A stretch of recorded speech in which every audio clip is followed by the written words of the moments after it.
مشتریان محترم افغان بیسیم، حالا اگر شما یکی از بسته های اینترنتی، صوتی و یا پیام ها را از طریق کد های فعالسازی فعال و یا غیر فعال می نمایید، از شما برای تایید درخواست دوباره پرسان خواهد شد تا شما اطمینان حاصل نمایید که آیا می خواهید بسته را فعال و یا غیر فعال نمایید. فعالسازی بسته ها به شکل اتومات. کد فعالسازی بسته که شما می خواهید آن را فعال کنید را دایل نمایید و کلید را فشار دهید.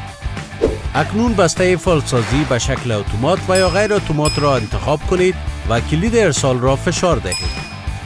حالا اگر می خواهید تایید نمایید، لطفاً شماره 1 را دایل نموده و کلید ارسال را فشار دهید. حالا چند لحظه صبر کنید تا پیام موفقانه فعالسازی را دریافت نمایید. بله، شما دریافت نمودید و موفقانه اشتراک ورزیدید. فعالسازی بسته ها به شکل غیر اتومات. کد فعالسازی بسته ای که شما می خواهید آن را فعال کنید را دایل نمایید و کلید را فشار دهید. حالا اگر می خواهید تایید نمایید، لطفاً شماره 1 را دایل نموده و کلید ارسال را فشار دهید. حالا چند لحظه صبر کنید تا پیام موفقانه فعالسازی را دریافت نمایید. بله، شما دریافت نمودید و موفقانه اشتراک ورزیدید. غیر فعالسازی بسته ها.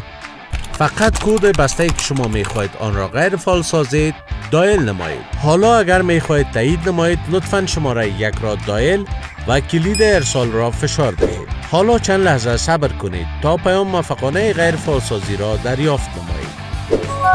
بله، شما دریافت نمودید و بسته تان موفقانه غیر فعال گردید. ما همیشه تلاش می نماییم تا برای شما سهولت های بیشتر را ایجاد نمایید.